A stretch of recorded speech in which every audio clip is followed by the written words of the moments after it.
Welcome back to the Sleepy Professor. Wherever you happen to be in the world right now, whether you're nestled comfortably under your favorite blankets, curled up on a couch with a pillow just right, or maybe lying in bed watching the ceiling, I'm genuinely glad you're here. It means something to me that you've chosen to spend this time together, letting science and sleep meet somewhere in the middle. Before we begin our gentle journey tonight, I'd really love to know where you're tuning in from, and what time it is where you are. Is it late evening with the world settling into darkness outside your window? Is it early morning, perhaps those quiet hours before dawn when everything feels suspended and still? Or maybe it's somewhere beautifully in between, that twilight zone where day and night blur together. Whatever time it is, wherever you are, feel free to share it in the comments below. I always find it fascinating to imagine all of you scattered across different time zones, different cities, different lives, all coming together for a little moment of curiosity and rest. And if you're enjoying this gentle drift into the world of science, if you appreciate this calm voice and curious mind approach, a like and a subscribe would truly mean the world to me. It's not just about numbers or algorithms, though those certainly help. It's about building a little community of people who believe that sleep and science actually do get along quite nicely. People who think learning doesn't have to be stressful or rushed. People who enjoy discovering something new while their eyelids get a little heavier. So if that sounds like you, I'd be grateful for your support. Now, tonight's topic might be just curious enough, just interesting enough to keep you awake a little longer than you originally planned. And if that happens, I sincerely and wholeheartedly apologize for the inconvenience of accidentally teaching you something. I'll genuinely do my best to strike a delicate balance between fascinating and gently snoozy. But I can't make any promises. Sometimes the brain just wants to stay curious for a while, and that's perfectly okay. You've probably heard of the big 5 senses, right? Sight, smell, hearing, taste, and touch. These are the celebrity senses, the ones that get all the attention, the ones you learned about in elementary school. But here's the thing, and this is where it gets interesting. Those are just the headliners. They're just the opening act. Beneath them, working quietly in the background like stagehands during a performance, lies a whole orchestra of quieter senses. Senses you use every single moment but rarely think about. Like how you always seem to know exactly where your arms and legs are positioned, even with your eyes completely closed and the lights turned off. Or how your stomach growls and rumbles when lunchtime approaches, sending you unmistakable signals. How your cheeks flush pink when you're embarrassed, or how your inner ear warns you with that distinct queasy feeling when you're about to lose your balance and fall over. These aren't magical powers, they're not subconscious whispers from some mysterious place, and they're certainly not coincidences. They're built-in features of the human body, working around the clock in the background, humming along quietly, rarely noticed unless something goes wrong, and they stop functioning the way they should. So, tonight we're going to take a slow and genuinely calming journey into those hidden human senses. The ones you might not consciously think about, but the ones you use every single moment of every single day. Think of it as a peaceful, unhurried walk through the back hallways of your own nervous system. There's absolutely no pressure to stay awake for all of it. In fact, if you drift off somewhere in the middle, that's perfectly fine. The body, after all, knows instinctively how to take care of itself, even when the conscious mind drifts off into dreams. And finally, one small but important note before we begin. While tonight's exploration is carefully based on scientific research, peer-reviewed studies, and established biological principles, it's intended purely for relaxation and education only. Nothing, and I mean absolutely nothing, in this video should be considered medical advice. Always speak with a qualified healthcare professional about any health concerns, questions, or symptoms you might be experiencing. Your doctor knows your specific situation far better than any video ever could. Now, if you're feeling ready, if you're comfortable and settled, let's quietly begin our journey together. Once upon a time, About 2,300 years ago, give or take a philosophical scroll or two, there lived a man named Aristotle. You've probably heard of him at some point in your education. He was kind of a big deal in ancient Greece. This man had some genuinely big ideas about pretty much everything. He was deeply into biology, fascinated by ethics, passionate about poetry, obsessed with logic, and apparently quite interested in sensory perception and how humans experience the world around them. He looked at the world with his philosopher's eyes and decided, with the confidence that only an ancient Greek thinker could muster, that humans had exactly 5 senses: sight, hearing, smell, taste, and touch. That's it. Just 5. 5 neatly packaged, perfectly organized ways to experience reality. No more, no less. Clean, simple, symmetrical, and very characteristically ancient Greek in its love of order and categorization. And here's what's truly remarkable about this idea. It stuck. It really, really stuck. That number traveled through time like a persistent rumor, wove its way carefully through medieval manuscripts copied by candlelight, nestled itself comfortably into Renaissance classrooms where scholars debated the nature of knowledge, and made itself quite at home in modern schoolbooks where children still learn it today.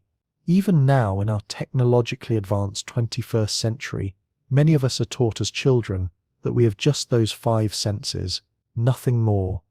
It's actually a rather comforting idea when you think about it. It's easy to memorize, simple to list on your fingers, and pleasingly tidy in that way humans seem to love. The hand has 5 fingers. We have 5 senses. There's a certain symmetry to that, a poetic neatness that appeals to our desire for order in an otherwise chaotic world. But like so many tidy ideas that come down to us from antiquity, from those ancient civilizations we admire and study, it turns out to be delightfully, fascinatingly incomplete. Because the truth, the fuller and more complex truth, is that the human body is far more nuanced, far more intricate, far more wonderfully complicated than that simple list of 5 could ever capture. Aristotle was brilliant, absolutely brilliant. There's no question about that. His contributions to Western thought are immeasurable, but he didn't have access to the tools we have today. He didn't have brain scans that could light up and show which regions were active during different experiences. He didn't have detailed nerve maps tracing pathways through the spinal cord. He didn't have laboratory equipment or centuries of accumulated scientific knowledge. He certainly didn't know about the inner workings of the spinal cord, those intricate highways of electrical signals. He had no idea how fluid sloshing around in your ears helps you stand upright without toppling over. He couldn't have known how you can physically feel your stomach churn and twist when you're nervous about something important, or why you somehow sense the weight and position of your own arm even in complete darkness. These are sensations too, real, measurable, deeply important ones that scientists can now study and understand, but they don't make it into that classic list of 5. They've been left out, overlooked, hidden in plain sight. So why has this 5-sense idea held on for so incredibly long? Why do we still teach it to children when we know it's incomplete? Well, partly it's just historical inertia, that tendency for old ideas to keep rolling forward simply because they're already in motion. Once a concept gets repeated enough times, passed down through enough generations, printed in enough textbooks, it settles in and becomes part of the cultural furniture. School systems adopted it decades ago. Textbooks repeated it year after year, and by the time anyone seriously thought to update the list with new scientific understanding, it had already transformed into what we call common sense, and changing common sense is remarkably difficult. Culturally, we humans seem to really like our categories to be small and manageable. Our brains appreciate neat organization. It's so much easier to build lesson plans and create catchy educational graphics with 5 simple pieces than with, say, 17 different senses. And yes, you heard that right. Some researchers estimate that we actually have at least 17 distinct senses. Some scientists, depending on how they define and categorize sensory systems, stretch the list into the 20s or even beyond. It all depends on how you define what counts as a sense in the first place. Is it determined by a specific kind of receptor cell in your body? Is it defined by a unique neural pathway traveling to the brain? Is it based on the conscious experience it creates? Scientists debate these technicalities in their papers and conferences, drawing lines in different places. But one thing is absolutely certain, something all the experts agree on. 5 is just the tip of the iceberg. It's just the beginning of the story. Take balance, for instance. You're probably not consciously aware of your sense of balance most of the time, are you? Right now, sitting or lying where you are, you're not actively thinking about staying upright. But without your vestibular system, those tiny intricate structures tucked away in your inner ear that constantly detect motion and orientation, you'd be falling over constantly. You'd topple like a tree in a windstorm. And balance isn't touch. It's not sight, even though vision helps. It's a completely standalone system, working quietly in the background every single second, helping you move through space with grace and stability. Or let's consider pain for a moment. Pain is often lumped in casually with touch, treated like they're basically the same thing, but that's really like calling smoke a kind of breeze. They're fundamentally different. Touch gently tells you that something is brushing against your skin, making contact. Pain urgently tells you that something is wrong, that damage is happening or about to happen. Pain has its own specialized nerve endings with a fancy scientific name, nociceptors. These dedicated sensors detect damage, excessive heat, dangerous pressure, harmful chemicals, and they send urgent, high-priority messages racing up your spinal cord to alert the brain. It's deeply unpleasant. Yes, nobody enjoys pain, but it's absolutely essential for survival. Without the sense of pain, you'd never know when to immediately pull your hand off a hot stove or when you'd injured yourself badly enough to need help. Then there's temperature. The ability to sense hot and cold, feeling whether something is warm or cold, isn't just a simple matter of whether something happens to be touching you. It's about detecting thermal energy, the movement of heat. You have dedicated thermal receptors scattered throughout your skin and even deeper in your body that sense temperature changes both on the surface and deep within your core. That icy chill running down your back when you're frightened, that warm flush spreading across your skin when you're embarrassed. Those aren't part of the classic 5 senses, but they're very much real sensory experiences your body creates and interprets. Stretch is another quiet but constant contributor to your sensory experience. Your muscles and tendons contain specialized sensors, tiny biological instruments that constantly monitor tension and length. How stretched are you? How much force is being applied? These sensors help coordinate your movements with precision, prevent injury by warning you before you go too far, and keep you from dangerously overstretching. You can thank them silently every time you reach for something on a high shelf without pulling a muscle, or at least most of the time. Sometimes we still miscalculate, of course. Body position, what scientists call proprioception with a proper technical term, is perhaps the most underrated and unappreciated of all these hidden senses. It's the reason you can touch your finger to the tip of your nose with your eyes closed without fumbling around your face searching. It's why you don't need to look down at your feet when you walk across a room. Deep inside your joints and muscles are specialized receptors, tiny sensors that send your brain constant, continuous updates about where your limbs are positioned in 3-dimensional space. This internal map of your body is continuously refreshed and updated, moment by moment, without you ever consciously noticing it happening. But if you were to lose it, Even the simplest movement would suddenly become a slow, conscious, difficult effort requiring complete visual attention.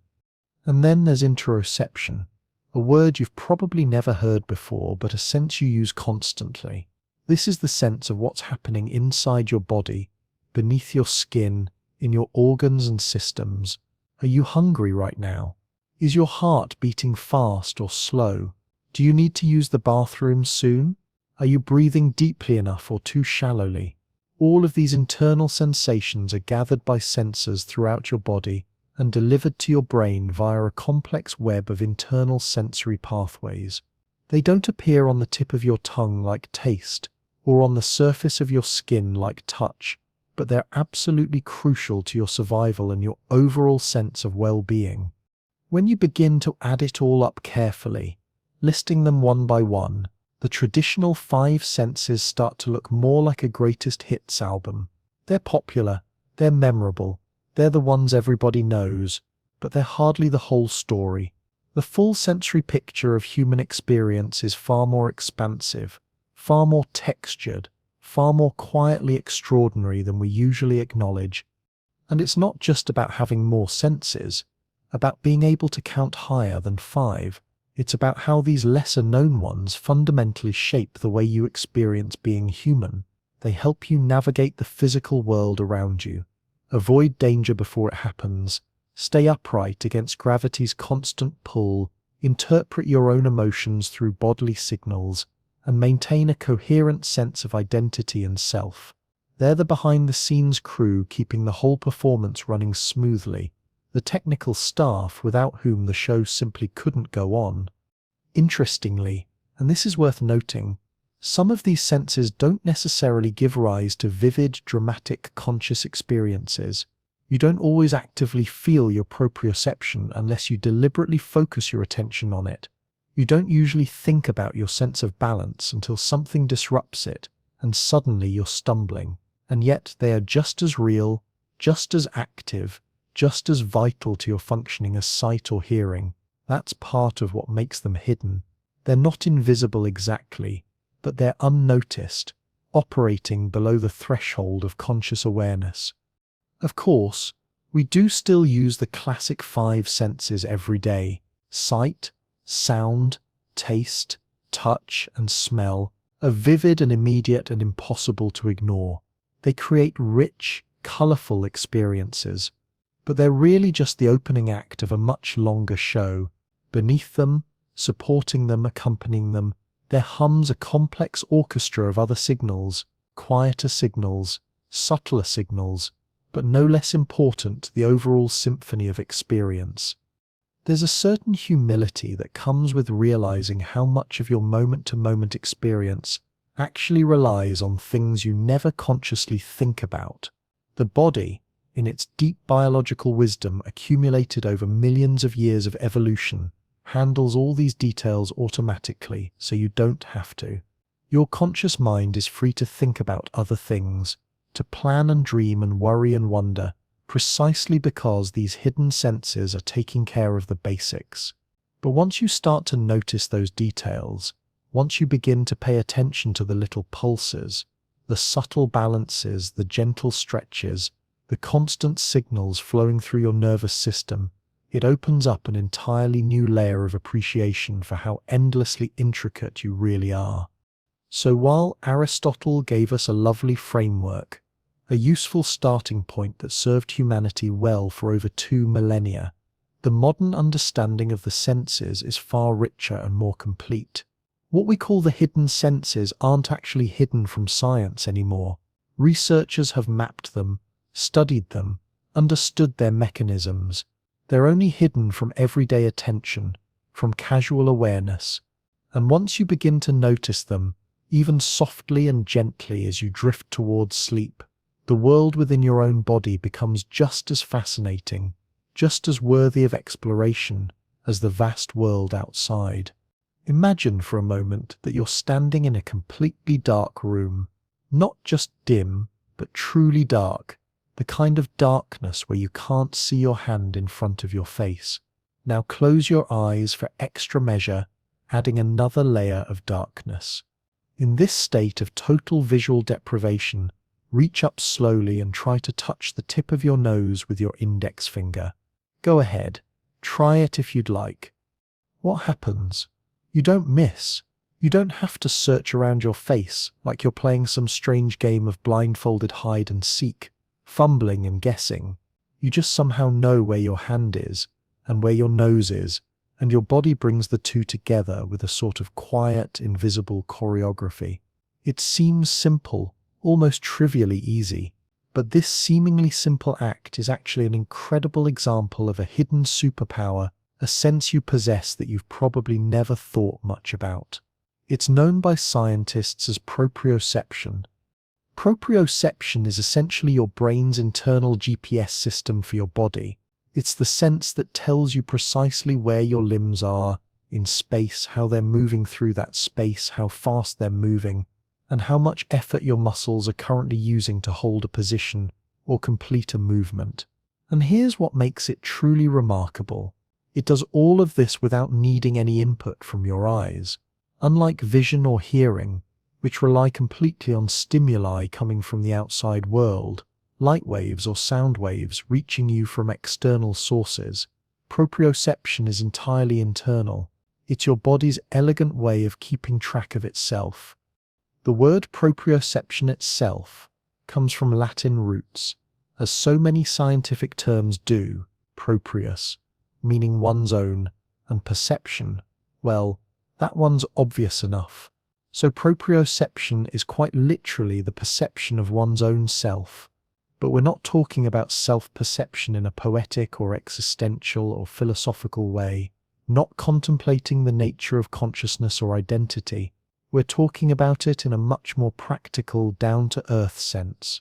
More like my left foot is currently behind me and slightly to the right, and my elbow is bent at approximately 90 degrees. If you've never consciously thought about this particular sense before, and most people haven't, that's probably because it works so incredibly reliably. It's always on, always running in the background like a weather app that never crashes or freezes or gives you incorrect information. You don't have to consciously think about bending your knee before taking a step forward. You don't have to calculate the angle required to grasp a coffee mug sitting on the table. You just do it. The thought arises, the action follows, smooth and automatic. Unless something goes seriously wrong with the system, proprioception remains gloriously, blissfully forgettable. At the physical heart of proprioception, down at the biological level, are specialized sensors nestled deep within your muscles, joints, and tendons. These aren't just random nerve endings. They're sophisticated detectors designed for specific jobs. They include structures called muscle spindles, which detect changes in muscle length, sensing whether a muscle is stretching or contracting. And they include Golgi tendon organs, wonderfully named little devices that monitor tension, measuring how much force a muscle is generating. These sensors constantly, every fraction of a second, feed data up through your spinal cord to your brain, especially to a region called the cerebellum tucked underneath the back of your brain, which plays an absolutely key role in fine-tuning movement and maintaining balance. It's a bit like having a backstage team of highly skilled biomechanical technicians working around the clock, constantly monitoring every joint and muscle, sending reports to the control center, making tiny adjustments you never notice. To put it in even simpler terms, proprioception is how your body knows where everything is without peeking, without cheating, by looking. If your brain is the conductor of a symphony, and that's a common metaphor but a useful one, then proprioception is the way the conductor knows where all the instruments are positioned.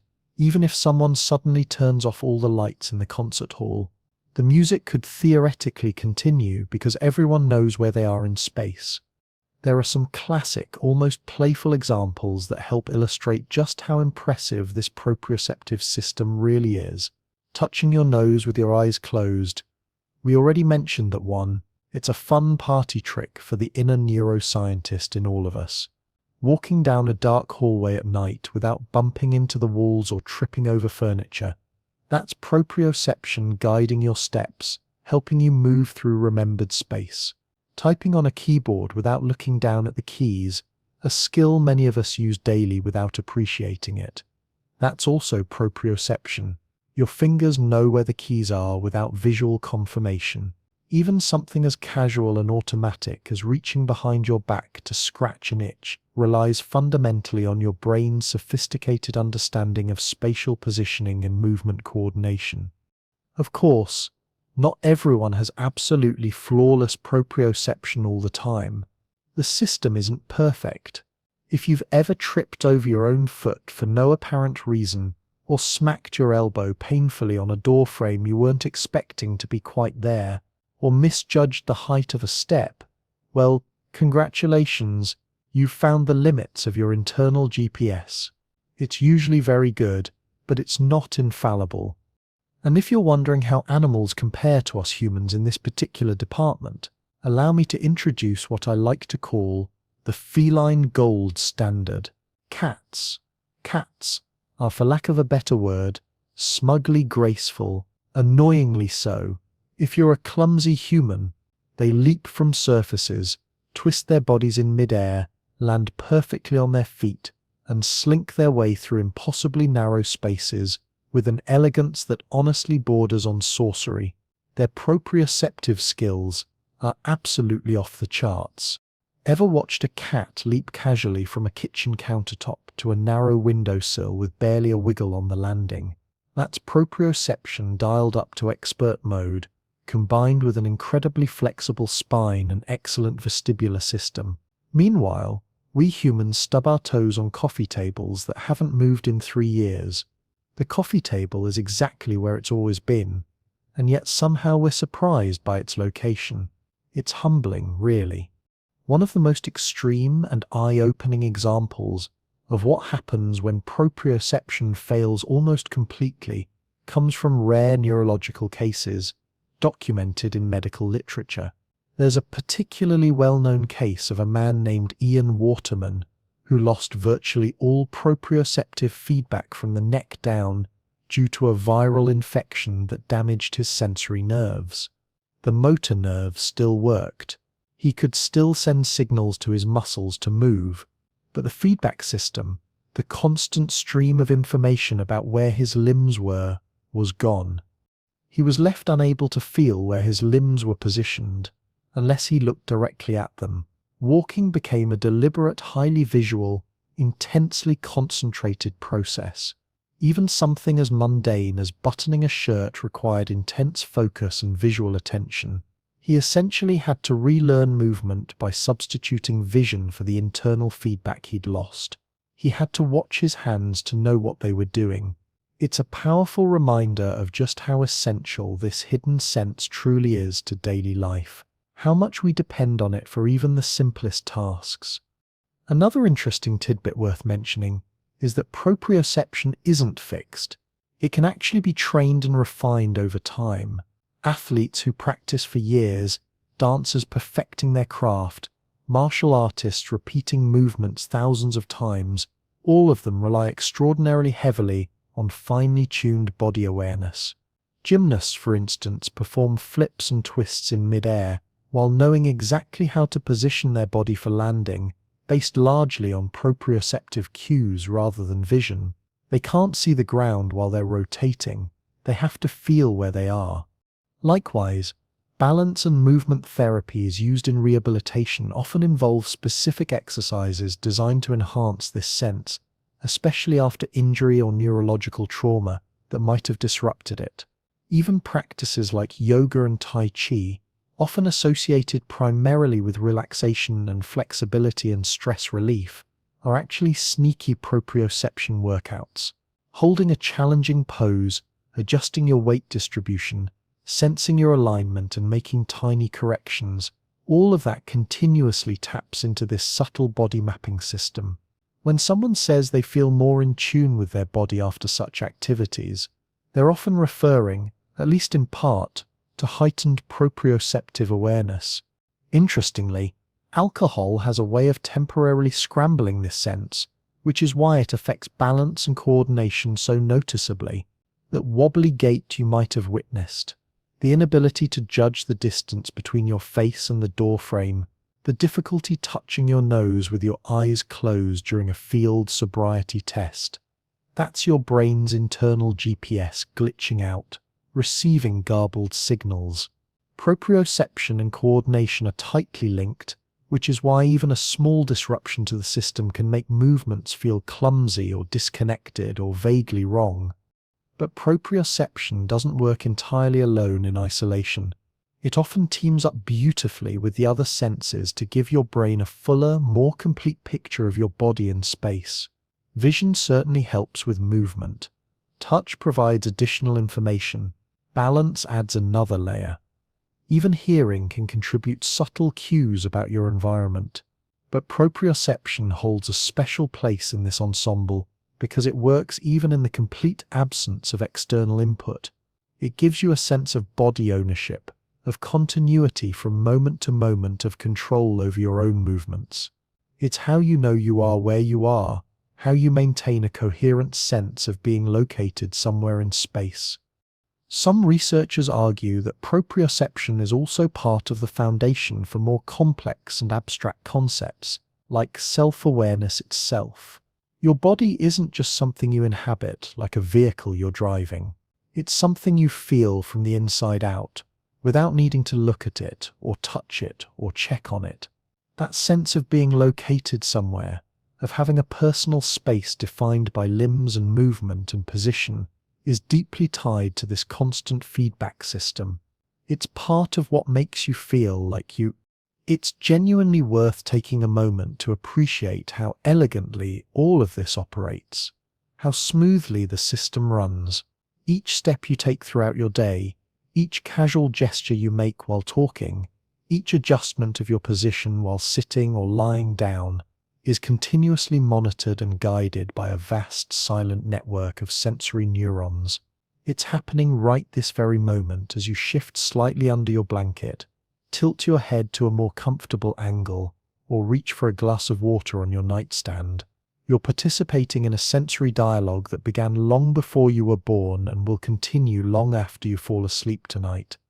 And yes, while cats might still objectively have us beat on the graceful landings and the ability to fit into impossibly small boxes, we humans have something just as marvelous, an entire sense we rarely notice but would be completely lost without.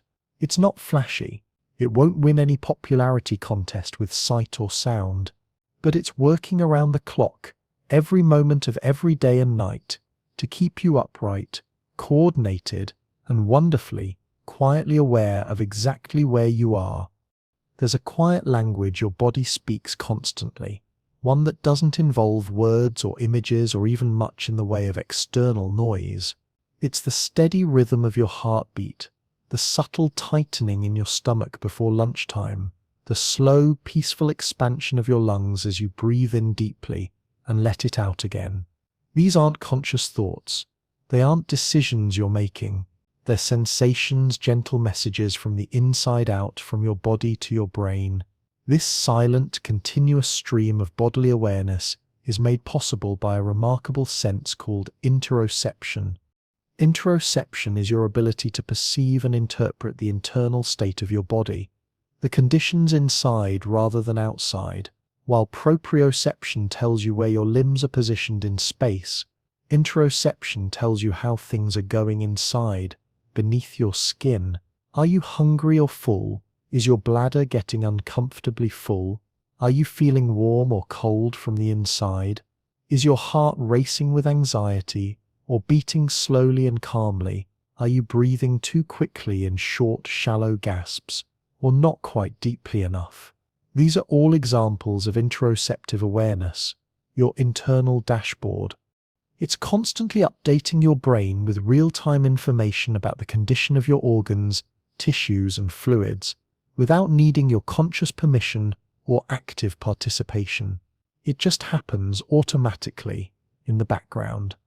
You've experienced this sense countless times without knowing its proper scientific name, that dry tickle in your throat that tells you it's time to sip some water.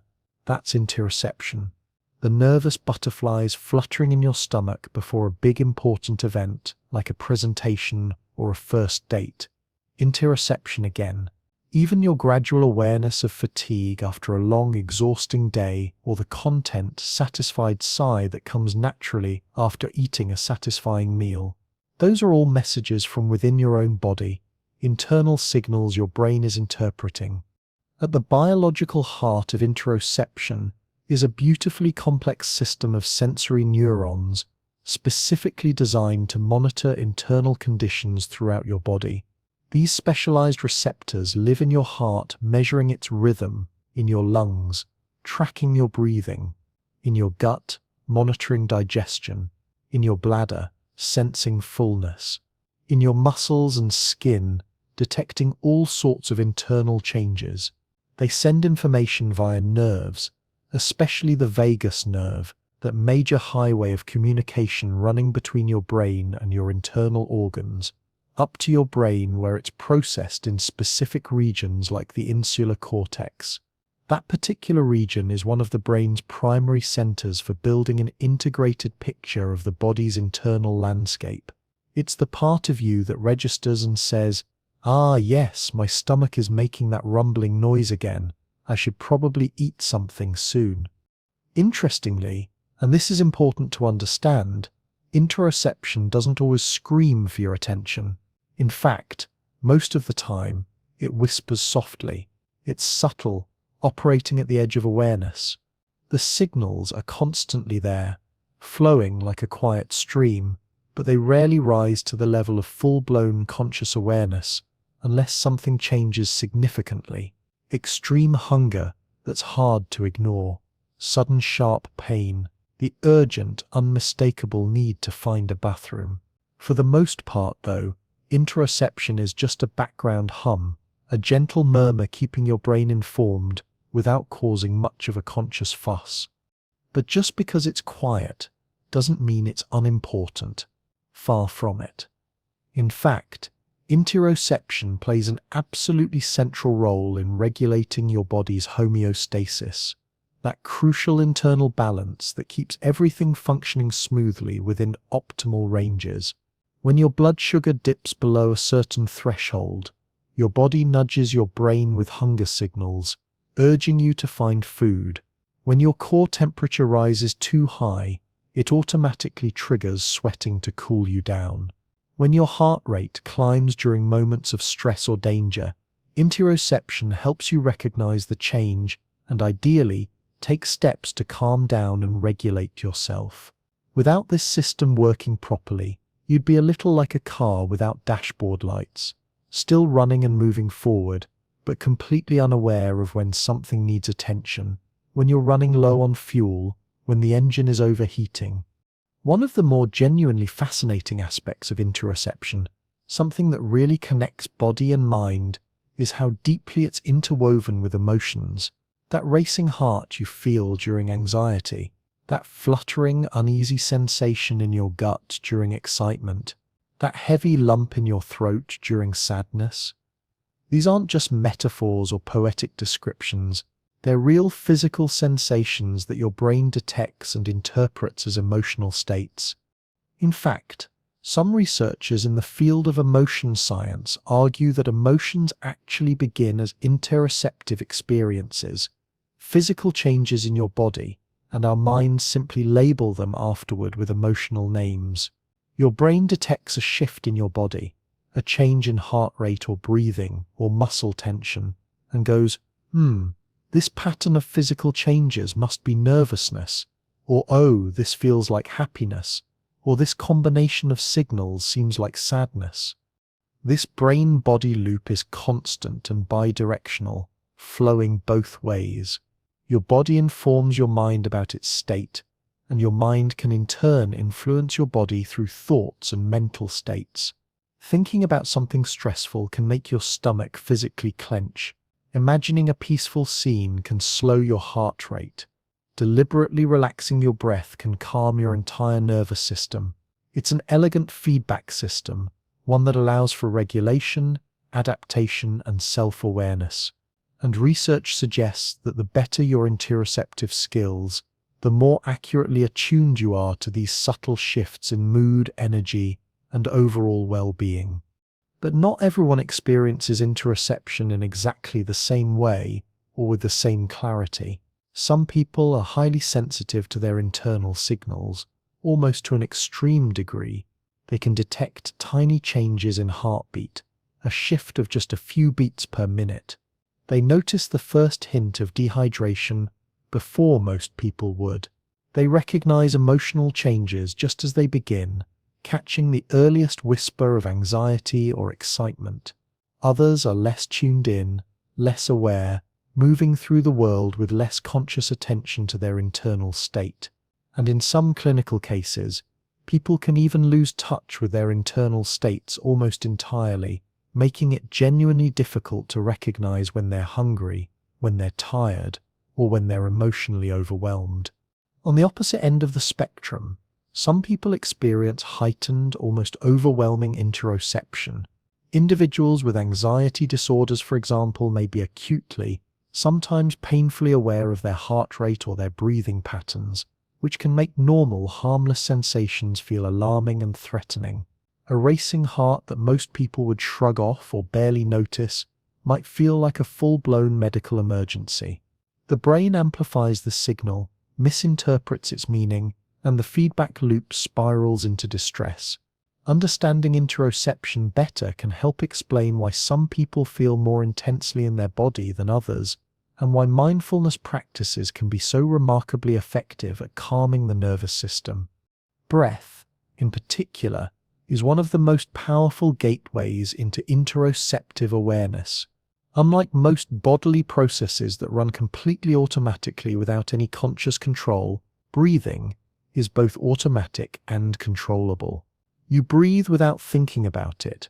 Your body handles it for you while you sleep or focus on other things, but you can also take conscious control at any time, changing the depth, the speed, the rhythm. This unique feature makes breath a perfect anchor for awareness, a bridge between the automatic and the voluntary.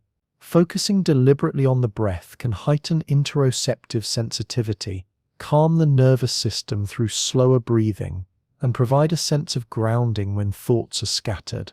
It's no wonder that nearly every meditative or contemplative tradition across cultures and throughout history involves paying careful attention to the breath. It's the closest thing we have to a manual override button for the body's internal rhythm.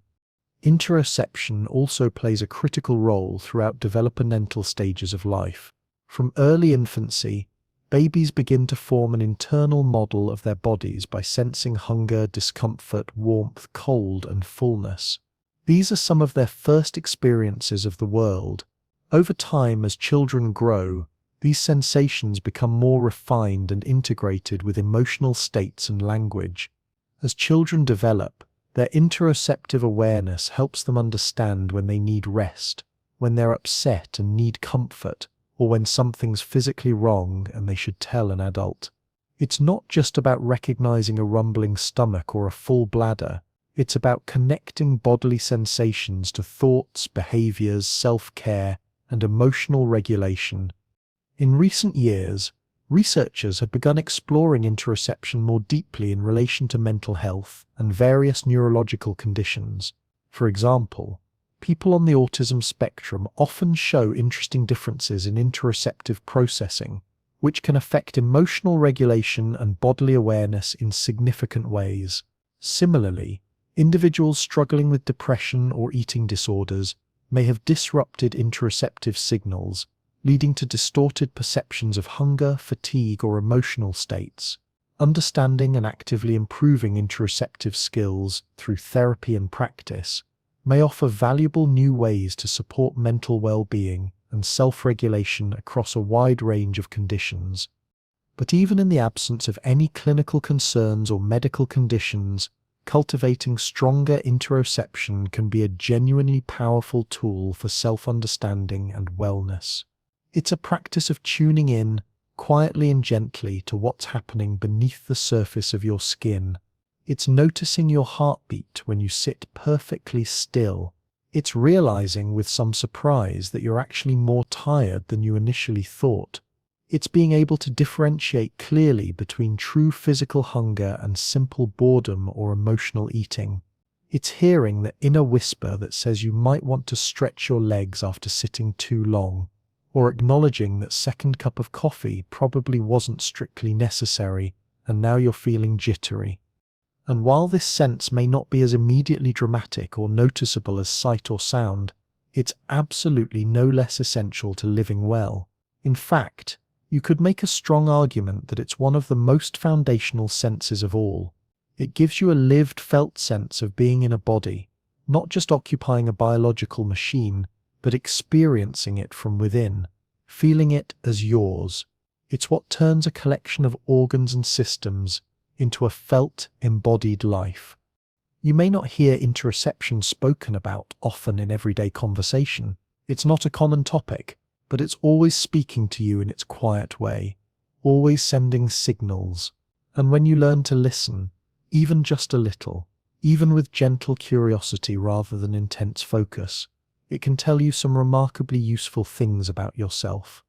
Take a moment right now and sit as still as you possibly can. Become perfectly motionless. Even in this calm, peaceful position, your body is constantly balancing a complex symphony of signals to keep you upright and stable. You're not tipping over sideways. Your head isn't wobbling around uncontrollably, and you probably haven't given much conscious thought to the invisible systems that are quietly, efficiently making this happen in the background. One of the key players working behind the curtain, hidden from view but absolutely essential, your inner ears. Yes, those two little curled spiral structures buried deep in your skull on either side of your head are doing far more than simply helping you hear the world around you. They're also very much helping you not fall off your chair right now. Inside each ear, tucked away in the temporal bone, is a tiny but absolutely remarkable system responsible for your sense of balance and spatial orientation.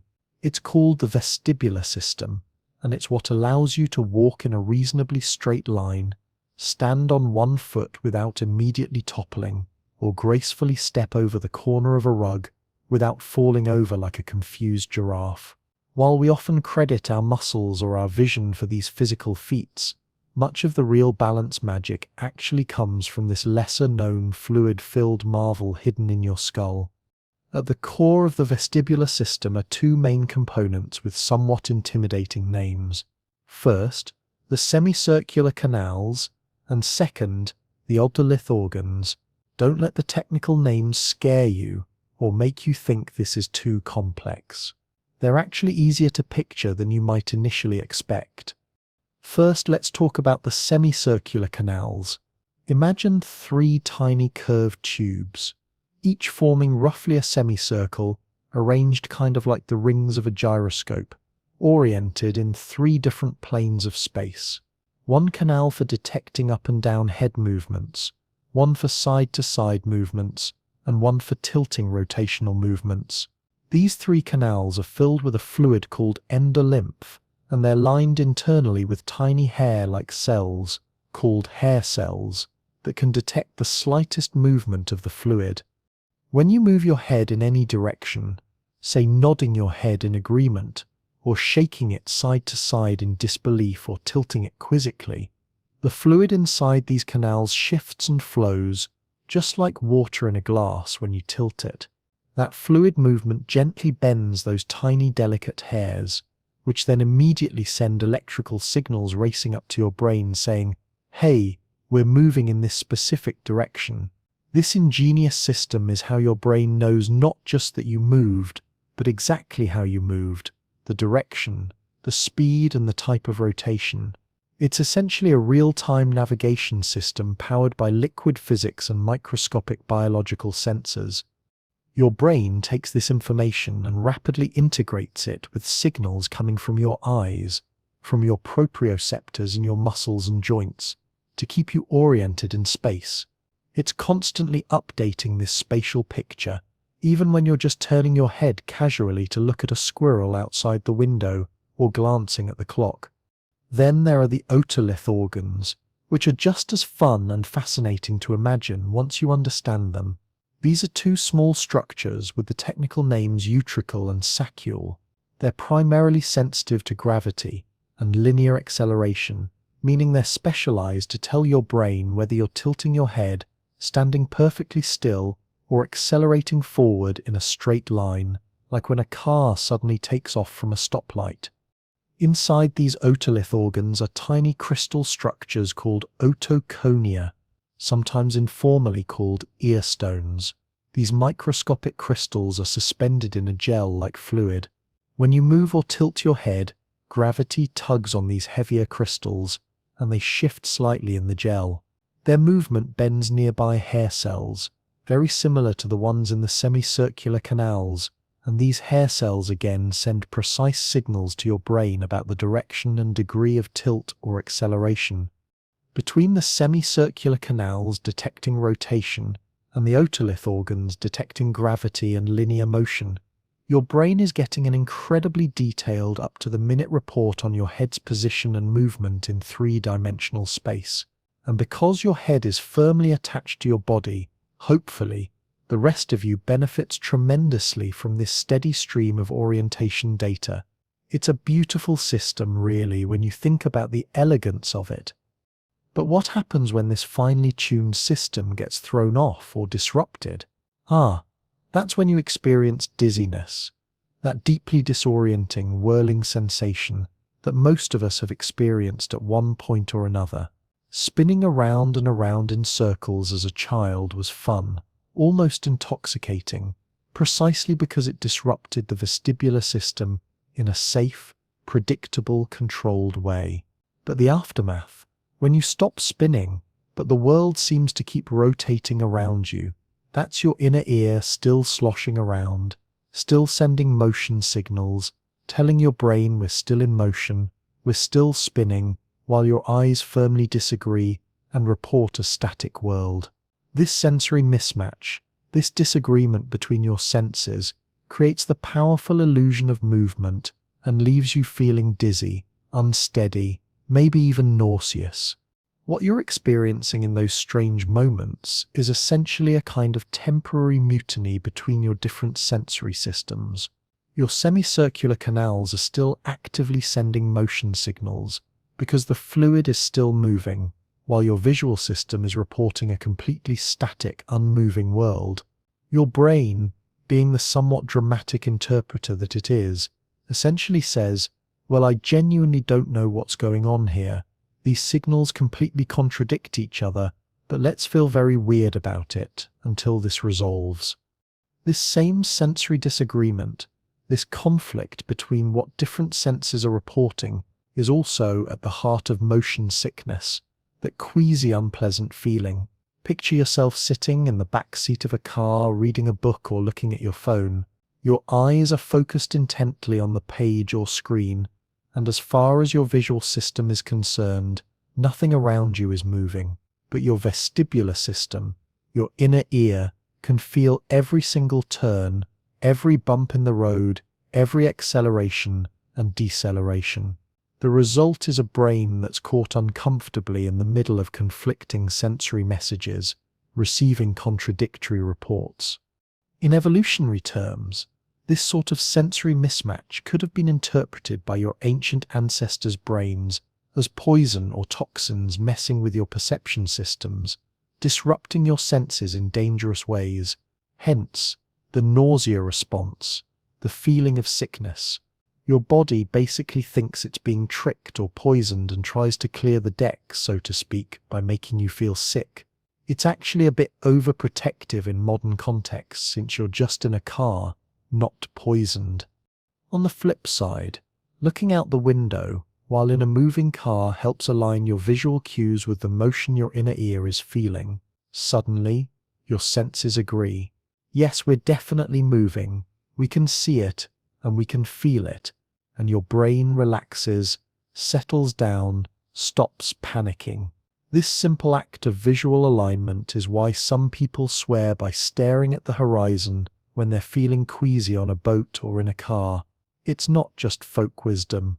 There's actual sensory science behind it.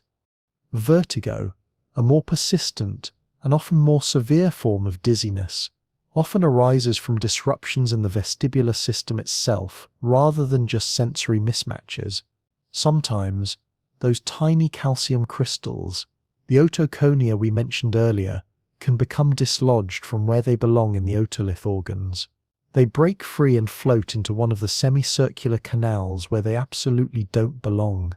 This condition, which has the rather lengthy medical name of benign paroxysmal positional vertigo, or thankfully just BPV for short, can make simple movements like lying down in bed or rolling over to your other side feel like the entire room is spinning violently around you.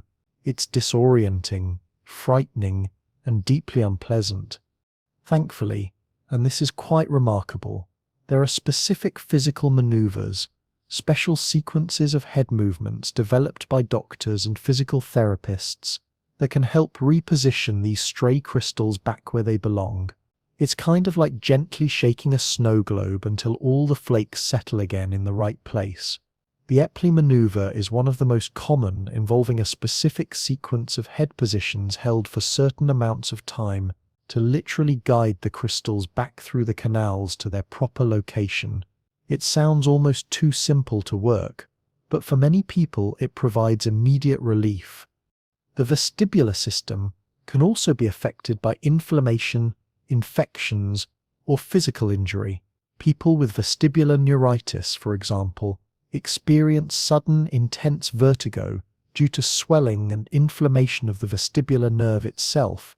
It's deeply disorienting, physically exhausting, and can last for days or even weeks. Your brain tries desperately to compensate, to make sense of the missing or garbled information, but it's like an office worker trying to run an entire department without internet or phone service. The system struggles when accurate information from the inner ear suddenly goes silent or becomes unreliable. On a day-to-day basis, most people with healthy vestibular systems don't consciously notice this system working at all. It operates completely below the level of awareness, but its effects are absolutely everywhere in your daily life. When you bend down to pick something up without falling over, that's your vestibular system.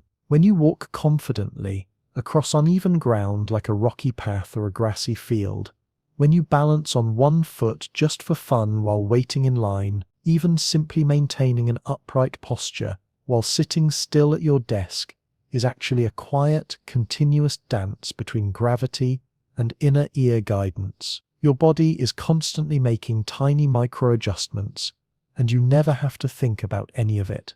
And for those who engage in activities that deliberately push the boundaries of balance, people like acrobats performing daring feats, figure skaters spinning rapidly on ice, gymnasts flipping through the air, or even astronauts floating in space, the vestibular system becomes a highly trained partner in their craft. In space, for instance, astronauts often experience what's called space motion sickness, or space adaptation syndrome, during their first few days in zero gravity. Without the constant downward pull of gravity to anchor and orient the otolith organs, to give them their normal reference point, the brain has to adapt to a whole new set of rules, a completely different sensory environment. Nothing feels quite right at first. Fortunately, and this speaks to the remarkable adaptability of the human nervous system, most astronauts adjust and adapt within just a few days. Their brains essentially recalibrate, learning to interpret the vestibular signals differently in this new environment. The brain is wonderfully plastic, capable of adapting to new circumstances. There's also some interesting evidence that we can deliberately improve our vestibular awareness and function through consistent practice. Balance exercises, standing on one foot with eyes closed using balance boards or wobble cushions, practices like yoga with its emphasis on steady poses, Tai Chi with its slow-flowing movements, and certain forms of physical therapy specifically targeting balance can all enhance vestibular function over time. It's a bit like recalibrating your internal compass, making it sharper, more reliable, more finely tuned to subtle changes. While we often take balance completely for granted, moving through the world without giving it a second thought, losing it even briefly reminds us powerfully of how deeply we rely on it. A stumble on an unexpected step, a spin that leaves you dizzy, a sudden shift in the ground beneath your feet during an earthquake. All of these experiences highlight how much this quiet sense does to stabilize our entire world and keep us oriented. The vestibular system is truly a guardian of orientation, working tirelessly to help us feel grounded, stable and secure even when the world moves and shifts around us. It's operating right now as you rest, making tiny adjustments to keep you balanced even in stillness. Next time you tilt your head to look at something, or step off a curb without incident, or simply turn over in bed without getting dizzy, you can thank the little engineers in your ears, the sloshing fluid, the tumbling crystals, and the whispering nerve endings, all working together in beautiful coordination to keep you from falling into the furniture or losing your place in space. It's a genuine marvel of biology, humming along unnoticed until something throws it off. And even then, it's trying its absolute best to set you straight again, to restore your sense of balance and orientation. Your muscles, those bundles of fibers running throughout your body, are remarkably chatty creatures, not in a loud or dramatic way, not calling attention to themselves, but with a constant, steady stream of quiet updates sent to your brain. They're always talking, always communicating, reporting in from every joint, limb, and tendon throughout your entire body, like diligent co-workers who never take a break, never clock out. They're continuously sending status reports to the control center. And whether you're lifting a delicate cup of tea to your lips, reaching behind your back to scratch an itch, or just adjusting your pillow to a more comfortable angle, these constant messages help your body move smoothly, safely, and with a surprising amount of grace that we rarely appreciate. At the center of this sophisticated communication system are two remarkable types of sensors, two different kinds of biological instruments, muscle spindles and Golgi tendon organs. They sound like characters from a biology-themed mystery novel, exotic and slightly mysterious, but they're actually your built-in movement monitors, tiny, carefully tucked away in your tissues, and tirelessly diligent. Let's start by exploring the muscle spindles in some detail.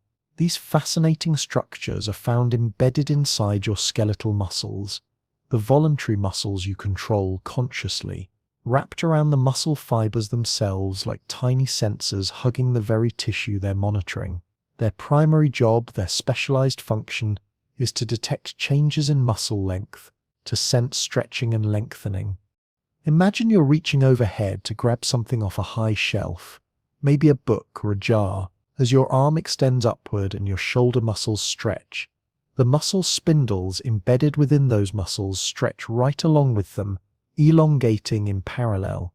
And as they stretch, they fire off electrical signals that race up through your spinal cord to your brain, sending a clear message that says, "Hey, we're getting longer over here. We're stretching, we're extending."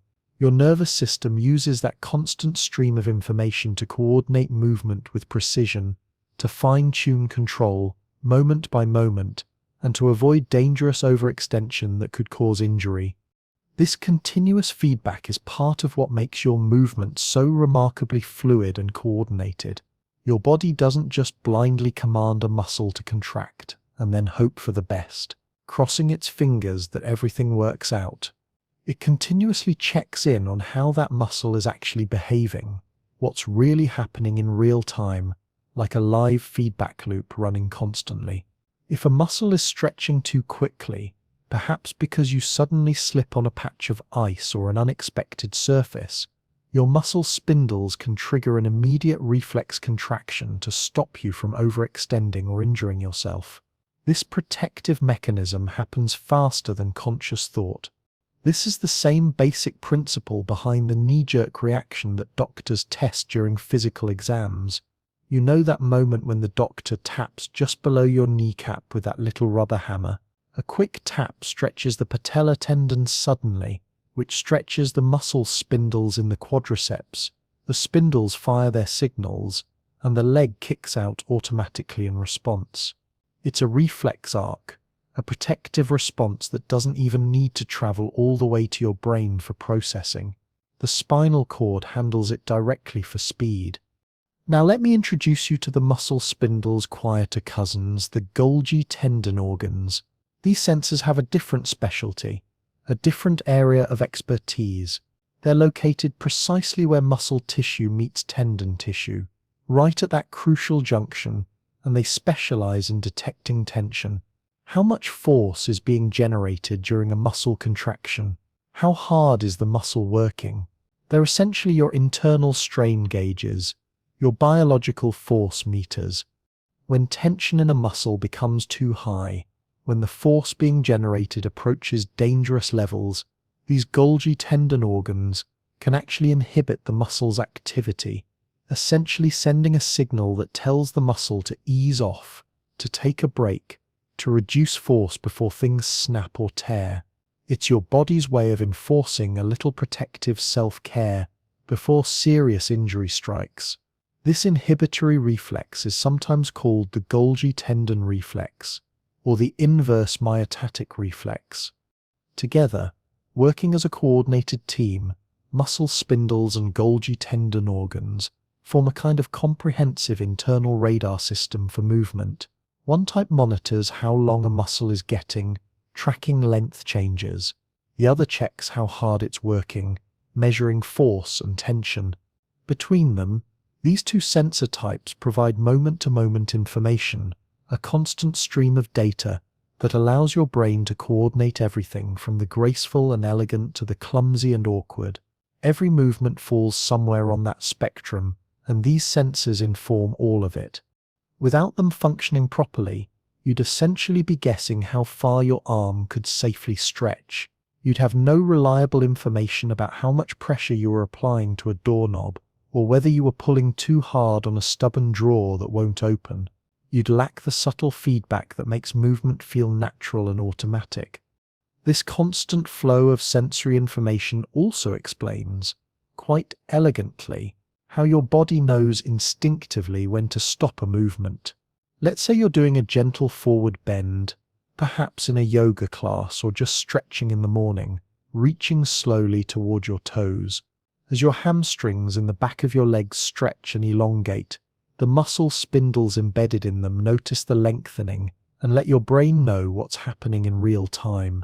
Meanwhile, as the tension in those muscles gradually builds, as they resist the stretch, the Golgi tendon organs weigh in with their own assessment, their own report on force levels. If the stretch is slow and gentle, if you're moving mindfully and breathing, the brain receives all this information, processes it, and gives the green light to continue.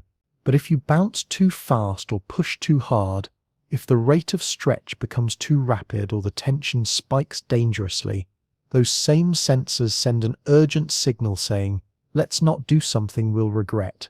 Let's not cause an injury here.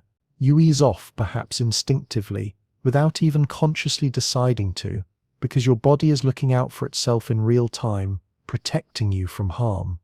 This beautiful relationship between stretch and tension sensing becomes especially interesting in activities like yoga and stretching routines. When you settle into a pose and breathe through a stretch, staying in position for an extended time, you're not just passively elongating muscles, you're gradually desensitizing those stretch receptors, helping them adapt to the new position. The muscle spindles adapt to the new length, essentially resetting their baseline, and the Golgi tendon organs become less alarmed by the sustained tension.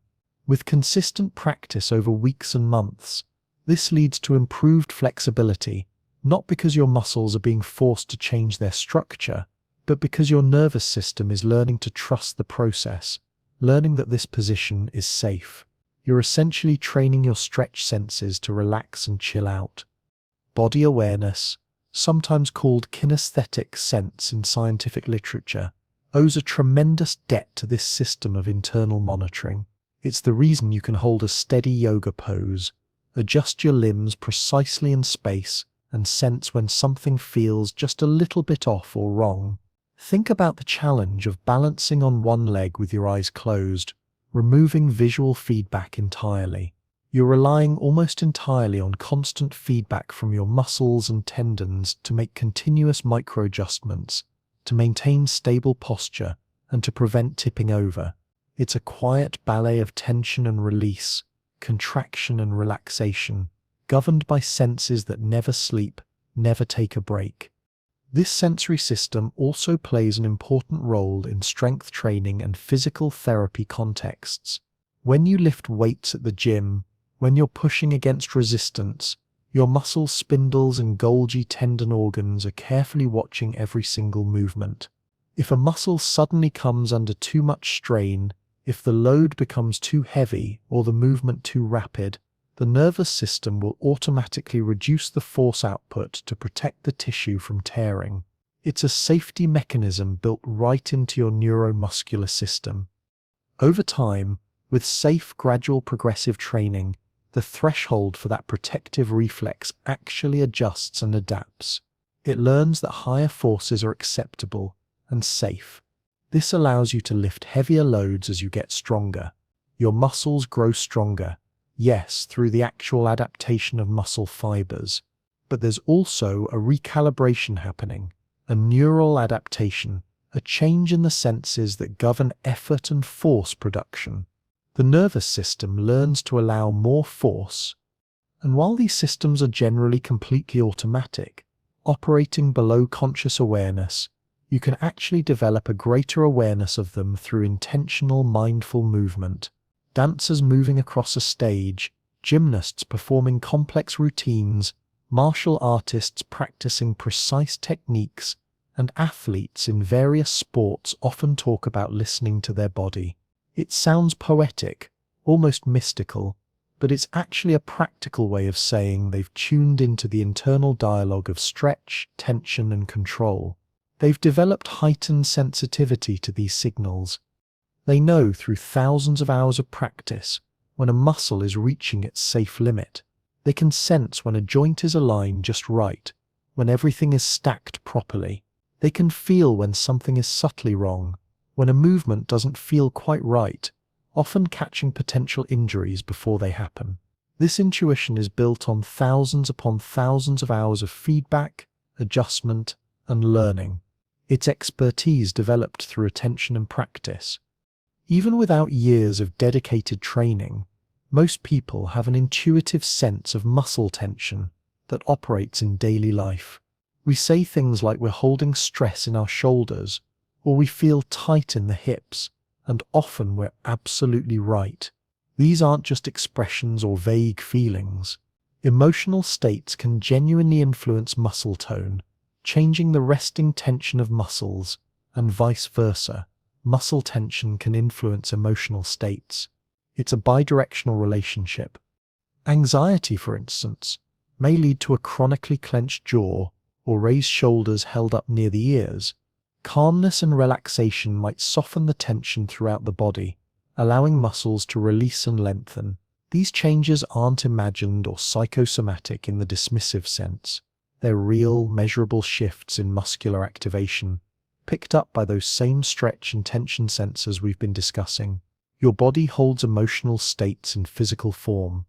Interestingly, and this is important in rehabilitation contexts, people recovering from injuries often have to deliberately retrain this entire sensory system. When pain or trauma alters normal movement patterns, when you start moving differently to protect an injury, the brain can start ignoring or misinterpreting signals from certain muscles. The sensory map becomes distorted or incomplete. Physical therapists work carefully to rebuild these pathways, reintroducing the brain to accurate stretch and tension feedback from the affected area. It's like teaching someone a familiar language all over again after they've partially forgotten it. Through careful exercises and attention, the brain-body communication can be restored. Some neurological conditions can disrupt this feedback loop entirely, sometimes permanently. For example, damage to the spinal cord from injury or disease, or certain types of peripheral neuropathy that damage the nerves themselves, can prevent stretch and tension signals from reaching the brain at all. The sensors might still be working, sending their signals, but the messages never arrive. The result is often a significant loss of coordination or difficulty performing even simple everyday tasks. Not because the muscles themselves are weak or damaged, but because the brain isn't getting the data it desperately needs to guide them properly. It's trying to conduct an orchestra without being able to hear the instruments. It's a stark reminder of how much we rely on these invisible systems.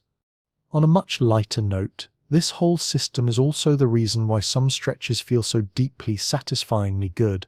When you reach your arms overhead and yawn, that wonderful full-body stretch, part of the pleasure comes from activating those muscle spindles in a gentle, controlled way throughout your body. Your body genuinely likes being reminded of its full range of motion, likes being stretched and moved and listened to. It's a quiet form of internal communication that says, "I'm still here, everything's working, we're alive and functioning." Even something as simple and automatic as changing positions in bed during the night, rolling to one side, stretching your legs out straight, or curling into a comfortable ball, is accompanied by a constant flurry of signals from your stretch and tension receptors. They help your brain track the new posture, adjust muscle tone appropriately for the position, and prepare for the next movement or the next dreamy moment of stillness. It's remarkably easy to forget that every single movement you make, from a powerful jump to a lazy stretch to the tiniest adjustment of your finger position, is informed by countless tiny measurements happening below your awareness. Your muscles are always talking, not in complaints or groans, but in steady, reliable streams of data. They're constantly telling your brain how long, how hard, how far, and when to ease off, when to stop before injury occurs. It's a gentle, ongoing conversation between effort and ease, between motion and rest, between action and stillness. And in that continuous conversation, there's a kind of quiet intelligence and elegance of design. It's one that you don't have to consciously think about, but that's always there, always present, patient, responsive, and perfectly tuned through millions of years of evolution to the art of moving through the world without falling apart, without injuring yourself, without even having to think about the mechanics. Pain doesn't exactly have the best reputation, does it? It's rarely invited to parties, almost never welcomed. It's seldom appreciated in the moment it arrives, and it usually gets lumped into the category of bad things we try to avoid at all costs. We take pills to suppress it. We complain about it. We wish it would just go away. But pain, for all its unpleasantness, for all the discomfort it brings, is not just a feeling or an unfortunate annoyance. It's actually a full-fledged sense, complete and sophisticated, and just like sight, sound, or balance, it serves a vital, absolutely essential function in keeping you alive and safe. Without pain functioning properly, life would be far more dangerous, far less manageable, and strangely, paradoxically dull. You'd miss out on important information about your body and your environment. To call pain a sense, to classify it alongside vision and hearing, is to acknowledge that it involves real sensory input, transmitted through specialized pathways, processed in specific brain regions, and interpreted meaningfully by your conscious mind. You feel pain when certain receptors in your body, specialized detectors called nociceptors, detect actual damage or even just the threat of potential damage. These receptors are scattered liberally throughout your skin, your muscles, your joints, and even distributed through some internal organs. They're everywhere, standing guard. They don't particularly care about gentle temperature unless it's extreme and dangerous. They don't respond to light pressure unless it's crushing and harmful. They are remarkably picky, highly selective. But when they do respond, when they detect something genuinely threatening, they're loud. They send urgent, high-priority signals that demand attention. Nociceptors come in different varieties, different types tuned to different kinds of trouble, like specialized alarm systems. Some respond specifically to sharp physical injuries, cuts, punctures, tears. Others are triggered by extreme heat or cold, that could damage tissue. Still others detect harmful chemicals released by damaged cells or present in the environment. And some respond to intense mechanical pressure that threatens to crush or tear. When activated, these nociceptors send electrical signals racing up through your peripheral nerves, through your spinal cord, and ultimately to your brain, especially to regions like the thalamus and the somatosensory cortex. The brain then processes this incoming information, interprets its meaning and urgency, and creates the conscious experience we call pain. That subjective, unpleasant sensation that makes you say, ouch, and immediately pull away from the source. Here's what makes pain so fascinating. From a biological perspective, it's protective. It's a warning system. It's your body's alarm bell saying, stop doing that immediately. Pay attention. Something is wrong here. Without the sense of pain functioning properly, you would never know when to immediately pull your hand off a hot stove burner. You'd never realize you'd seriously injured yourself until you looked down and saw blood. You wouldn't know that a twisted ankle needed rest. You wouldn't be warned that you're damaging your body. There are rare medical conditions documented in medical literature where people are born without the ability to feel pain. It sounds like it might be a blessing at first, doesn't it? No pain, ever. But it's actually incredibly dangerous and life-threatening. These individuals, children and adults with congenital insensitivity to pain, suffer repeated injuries throughout their lives. They bite their tongues severely while eating. They break bones and continue walking on them. They touch hot surfaces and sustain terrible burns without pulling away. They don't learn to protect themselves because they lack the warning system we all rely on. So while pain is unpleasant, uncomfortable, sometimes even agonizing, it's also absolutely essential to survival. It teaches us rapidly what to avoid. It forces us to protect injured body parts so they can heal. It drives us to seek help when something is seriously wrong. Pain comes in many forms and varieties, and scientists actually categorize it in several different ways. There's acute pain, which is sudden, sharp, immediate. This is the pain of a cut, a burn, stubbing your toe, or touching something unexpectedly sharp. It's usually brief though intense, and it goes away once the threat is removed or the injury begins to heal. Acute pain is doing exactly what it should, alerting you to immediate danger. Then there's chronic pain, which persists for months or even years, long after any original injury has healed. This type of pain is more complex and mysterious. It can involve changes in how the nervous system processes signals, sometimes becoming oversensitive. Chronic pain can continue even when there's no ongoing damage, no clear threat. In these cases, the pain itself becomes the problem rather than a useful warning. It's as if the alarm system is malfunctioning, going off constantly even when there's no fire. Chronic pain affects millions of people worldwide and remains one of the most challenging conditions to treat effectively.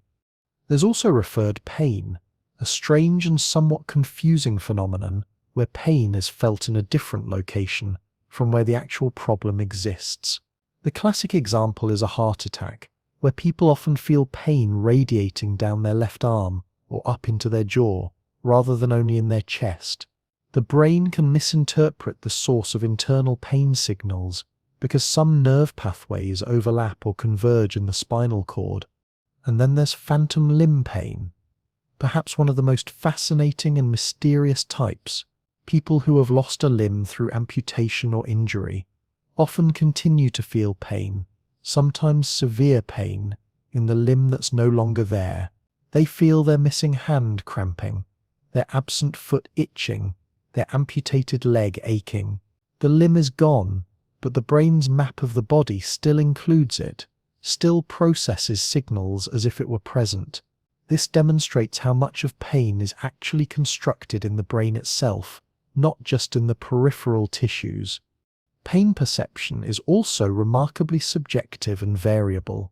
The same injury can cause vastly different levels of pain in different people. Cultural factors, past experiences, emotional state, attention, and even expectations all influence how much pain we feel. This isn't to say pain is imaginary or that people are making it up. Rather, it demonstrates that pain is a complex experience created by the brain, influenced by many factors beyond just the physical stimulus.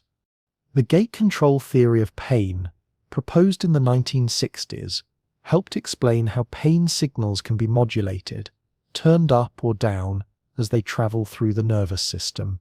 According to this theory, there are neural gates in the spinal cord that can either allow pain signals to pass through to the brain or block them to some degree.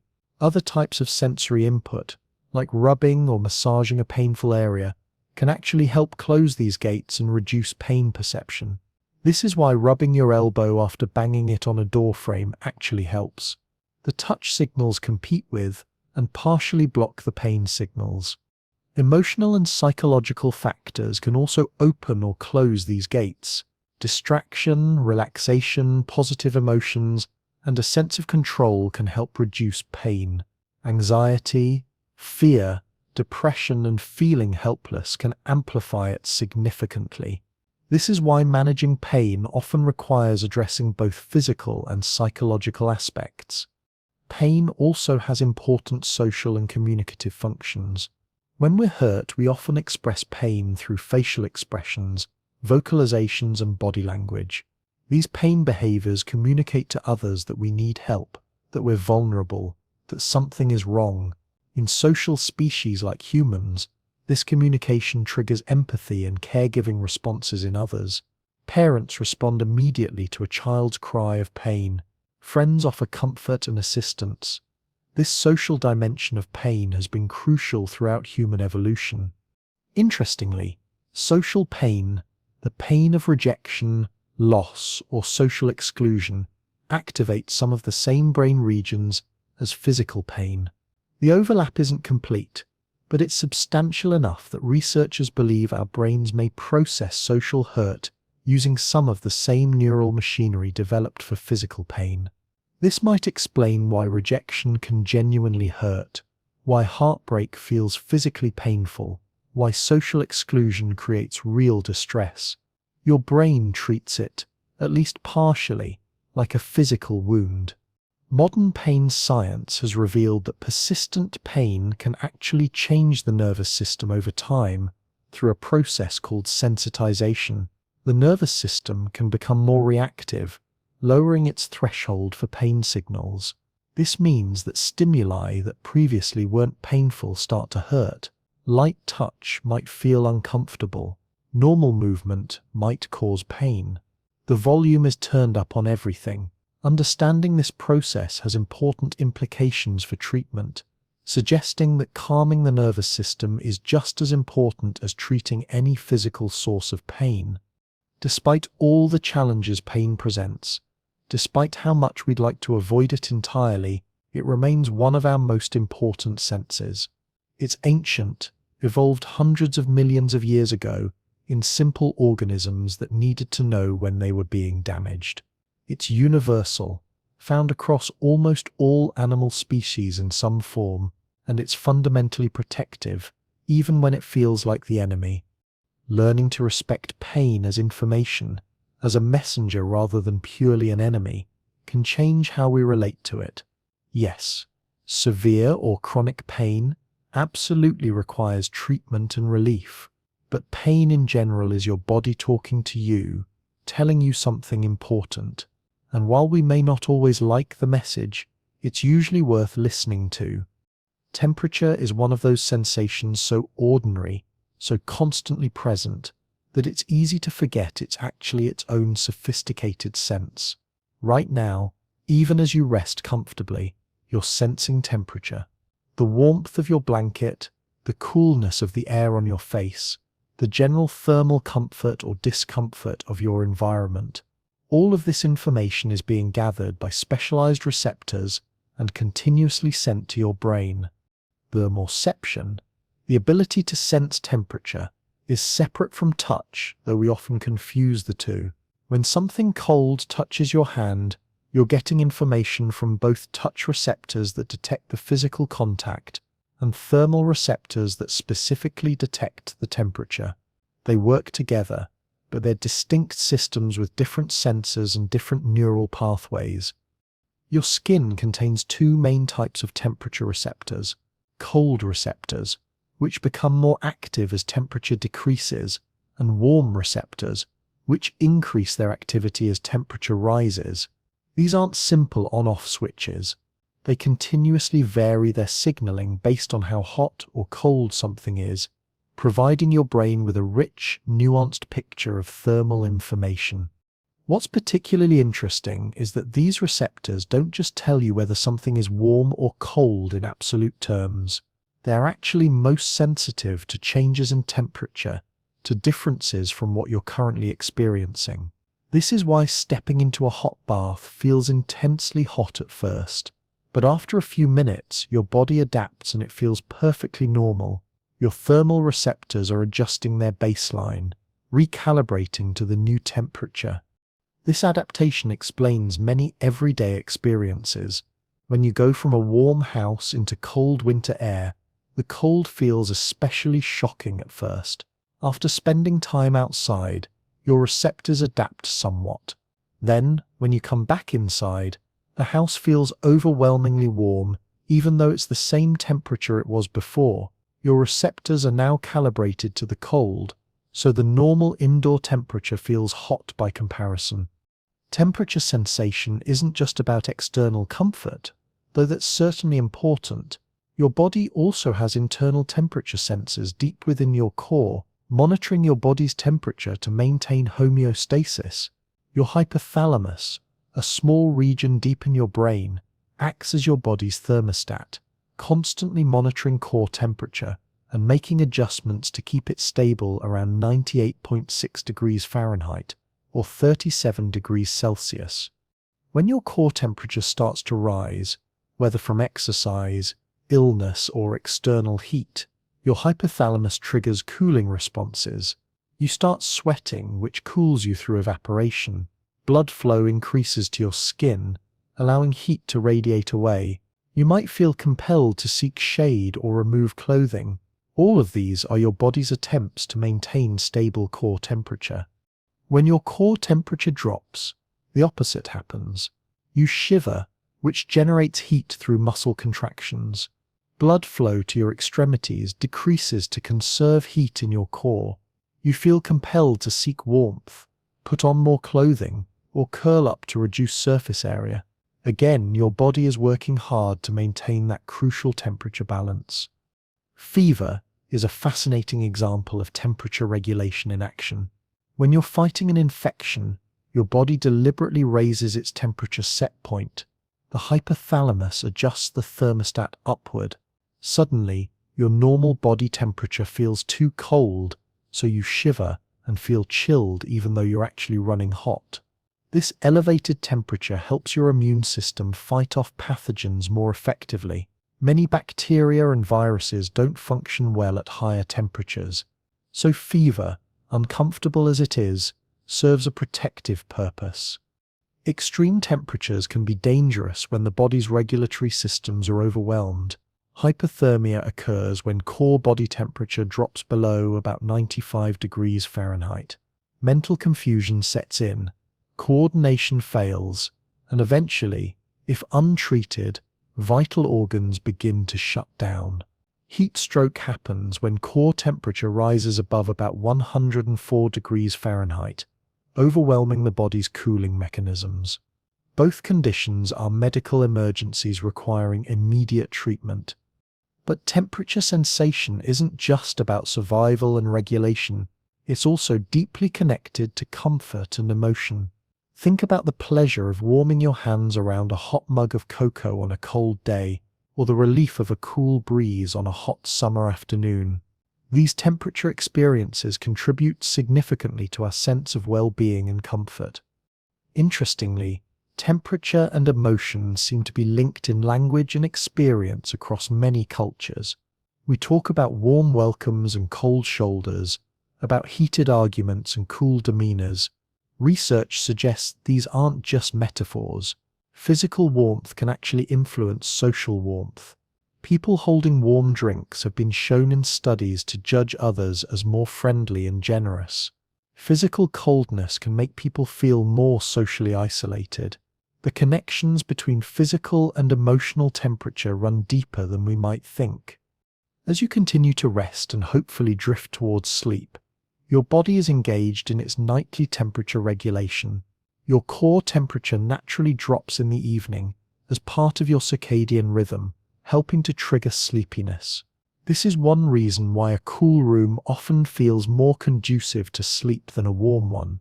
Your body wants to cool down slightly to initiate and maintain sleep. So, even now, even in this moment of rest, your temperature senses are working quietly. They're monitoring, adjusting, keeping you in that comfortable thermal zone where sleep comes easily and rest feels natural. It's another hidden sense, another quiet guardian, watching over your well-being while you drift peacefully away. Your sense of warmth isn't just about being physically comfortable, though that's certainly an important part of daily life. Temperature also plays a surprisingly significant role in social bonding and emotional connection. There's a reason why we describe kind people as warm and unfriendly people as cold. These aren't just random metaphors we've chosen arbitrarily. They reflect something deeper about how temperature and emotion are connected in the human brain. Studies have shown that physical warmth can actually influence how we perceive other people and social situations. In one fascinating experiment, researchers had participants hold either a warm cup of coffee or an iced coffee for just a few moments before meeting someone new.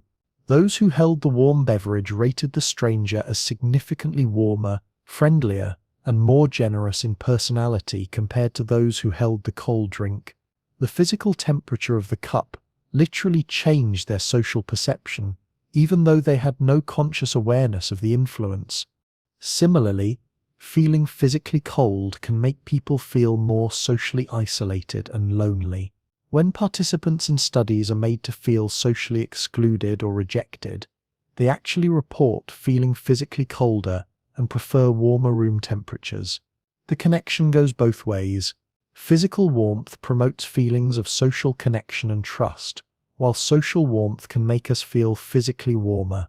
This intertwining of physical and emotional temperature likely has evolutionary roots. As infants, we experience warmth and care together. Being held close to a caregiver's warm body is one of our first experiences of safety, comfort, and love. Our brains may have learned to associate physical warmth with emotional warmth, with being cared for and connected to others. These early associations persist throughout our lives, influencing how we interpret both physical and social experiences. Even our language reflects these deep connections. We talk about warm hearts and cold shoulders, about heated debates and cool receptions, about warming up to someone or giving someone the cold treatment. Across many different languages and cultures, temperature metaphors are used consistently to describe emotional and social experiences. This universality suggests something fundamental about how human brains process these interconnected experiences. Temperature regulation is also intimately connected with your sleep patterns and circadian rhythms. Your core body temperature naturally fluctuates throughout the day and night in a predictable cycle. It rises during the day, reaching its peak in the late afternoon or early evening. Then it begins to drop, declining throughout the night, and reaching its lowest point in the early morning hours just before you wake up. This drop in core temperature actually helps trigger sleep. As your body temperature decreases, it signals to your brain that it's time to rest. This is one reason why taking a warm bath before bed can actually help you sleep better, even though it might seem counterintuitive. The warm bath raises your body temperature temporarily, but when you get out, your body rapidly cools down to compensate. This accelerated cooling mimics and enhances the natural temperature drop that promotes sleep. It's also why sleeping in a cool room, somewhere around 60 to 67 degrees Fahrenheit, or about 15 to 19 degrees Celsius, tends to produce better quality sleep than sleeping in a warm room. Your body wants to cool down at night, and a cooler environment makes that easier. A room that's too warm can actually interfere with the natural temperature regulation that supports deep restorative sleep. As you lie here now, resting peacefully, your body is engaged in this gentle process of temperature regulation. Your core temperature is slowly declining if it's nighttime, preparing you for deeper sleep. Your extremities, your hands and feet, may feel slightly cooler as blood flow is directed toward your core. Your thermal receptors are constantly monitoring, constantly adjusting, keeping you in that perfect zone of comfort where rest comes naturally. There's something deeply soothing about being at the right temperature, isn't there? Not too hot, not too cold, but just right. That comfortable thermal zone where you can stop thinking about your body and simply be, where blankets feel perfectly weighted and warm, where the air feels gentle on your face, where every breath feels comfortable and easy. Your temperature sensors are working for you right now, quietly maintaining that comfort, that ease. They're part of the hidden orchestra of sensations that allow you to rest, to relax, to drift peacefully towards sleep without any conscious effort required. Let's turn our attention now to some of the most fundamental internal senses, the ones that keep you alive moment by moment: hunger and thirst. These sensations are so familiar, so much a part of daily life, that we rarely think of them as senses at all, but they absolutely are. They're sophisticated detection systems monitoring your body's needs and prompting you to take action. Hunger is your body's way of telling you it needs fuel, that energy reserves are running low and need to be replenished. It's not just a simple on-off switch, it's a complex signal involving multiple systems throughout your body and brain. Your stomach, your intestines, your liver, your fat cells, and several regions of your brain all participate in creating the sensation of hunger. When your stomach is empty, it begins to contract rhythmically, creating those familiar growling or rumbling sensations. These mechanical signals are detected by stretch receptors in the stomach wall, which send information to your brain. But that's just one small part of the picture. Your body also monitors blood sugar levels, nutrient availability, and the levels of various hormones that signal energy status. When blood glucose drops below a certain threshold, your brain receives chemical signals indicating that you need to eat. The hormone ghrelin, sometimes called the hunger hormone, is released primarily by the stomach when it's been empty for a while. Ghrelin travels through your bloodstream to your brain, where it acts on the hypothalamus to stimulate appetite and increase feelings of hunger. On the flip side, when you've eaten enough, your body produces signals of satiety, of fullness. The hormone leptin, produced by fat cells, signals long-term energy stores and helps regulate appetite over time. Another hormone called peptide YY is released by the intestines after eating and helps create feelings of fullness.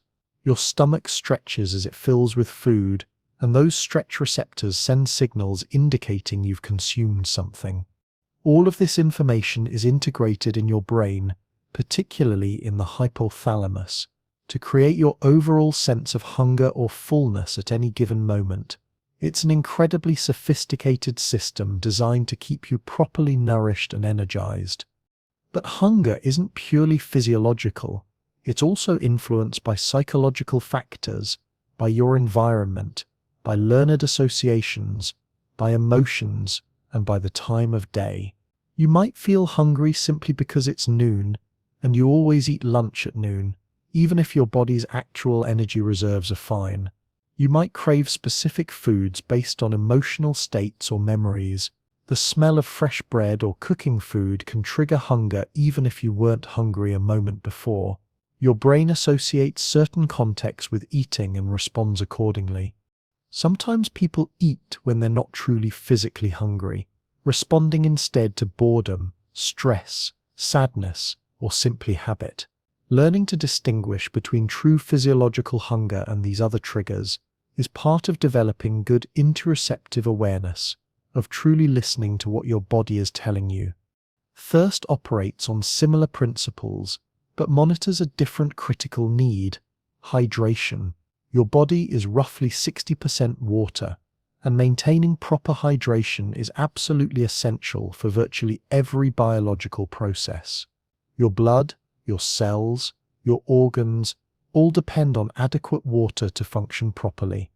Thirst is triggered when your body detects dehydration through several mechanisms. Special sensors called osmoreceptors in your hypothalamus detect when the concentration of dissolved substances in your blood increases, which happens when you're becoming dehydrated and there's less water diluting everything. These receptors trigger the sensation of thirst, prompting you to drink. Your kidneys also play a role in monitoring hydration status. When blood volume drops due to dehydration, your kidneys release a hormone called renin, which triggers a cascade of events that ultimately leads to feelings of thirst and also causes your kidneys to retain more water. Even small changes in hydration can affect how you feel and function. Mild dehydration, even just 1 to 2% loss of body water, can cause fatigue, difficulty concentrating, headaches, and mood changes. By the time you feel noticeably thirsty, you're already somewhat dehydrated. This is why health experts often recommend drinking water regularly throughout the day, rather than waiting until you feel thirsty. Like hunger, thirst can also be influenced by factors beyond pure physiological need. Eating salty foods makes you thirsty because the increased salt in your system raises the concentration of your blood, triggering those osmoreceptors. Hot weather or physical exercise increases water loss through sweating, triggering increased thirst.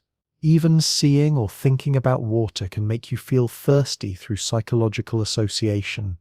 Both hunger and thirst are examples of homeostatic drives, internal motivational states that arise when your body is out of balance and needs something to return to equilibrium.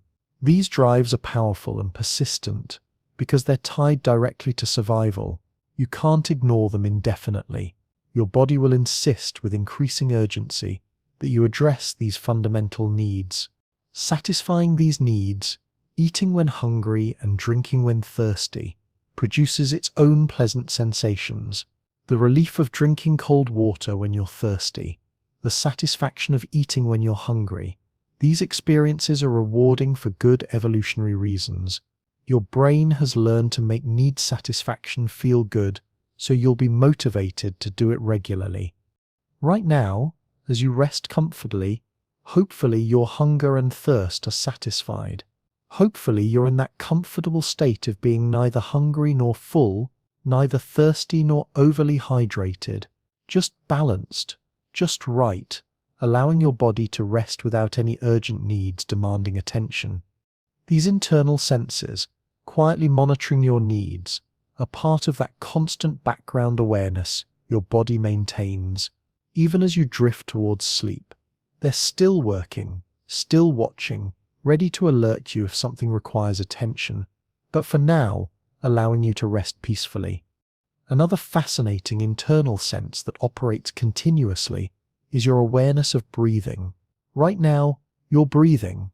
You've been breathing this entire time, of course, but you probably weren't thinking about it until just now when I mentioned it. And that's the interesting thing about breath awareness. Breathing is both completely automatic and potentially under conscious control. Your brainstem, the most primitive part of your brain, controls automatic breathing. It monitors carbon dioxide levels in your blood and adjusts your breathing rate accordingly, without any conscious input required. When CO2 levels rise, receptors detect this change and trigger an increase in breathing rate to expel the excess carbon dioxide and bring in more oxygen. This happens whether you're awake or asleep, whether you're paying attention or completely distracted. You can go hours, even days, without consciously thinking about breathing. Your body handles it automatically, keeping you alive without requiring any effort or attention from your conscious mind.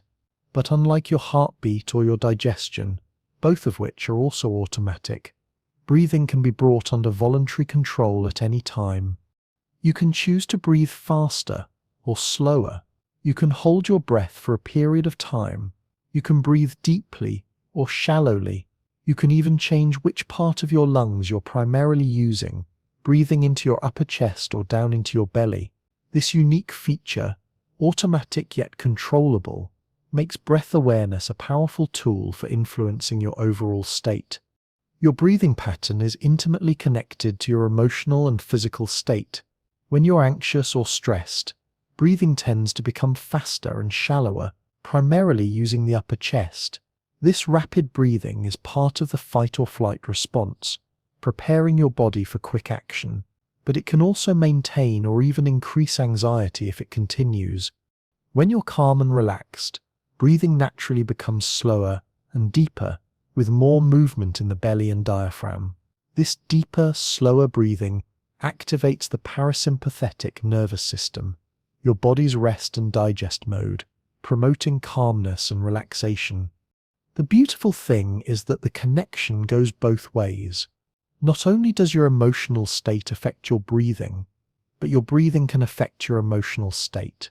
By deliberately slowing and deepening your breath, by breathing in a calm pattern, you can actually calm your nervous system and reduce anxiety or stress. You're using conscious control over breathing to influence automatic processes throughout your body. This is why breathing exercises are central to so many relaxation and meditation practices across cultures and throughout history. Focusing on the breath serves multiple purposes. It gives your mind something specific to attend to, preventing it from wandering to worries or distractions. It heightens your interoceptive awareness, making you more attuned to your body's internal state, and it directly influences your physiology, activating calming responses in your nervous system. Even now, you might notice your breathing, not to change it necessarily, but just to observe it, the gentle rise and fall of your chest or belly, the cool air entering through your nose or mouth, the slightly warmer air leaving, the natural pause between breaths. All of this is happening automatically, but you can tune into it, can become aware of this continuous process that sustains your life moment by moment. Some people find that paying attention to breathing helps them fall asleep. The rhythmic, repetitive nature of breath can be soothing, almost hypnotic. Others find it makes them more alert, more awake. There's no right or wrong response. It's simply another aspect of your internal awareness, another sense you possess that connects mind and body. Your body also has the remarkable ability to sense when something is wrong internally, when systems aren't functioning as they should. This is sometimes called visceral sensation, the ability to feel your internal organs. Most of the time, you're blissfully unaware of your organs. Your heart beats, your lungs breathe, your stomach digests, your liver processes, all without creating any conscious sensation. But when something goes wrong, when an organ is inflamed, stretched, or otherwise distressed, you can definitely feel it.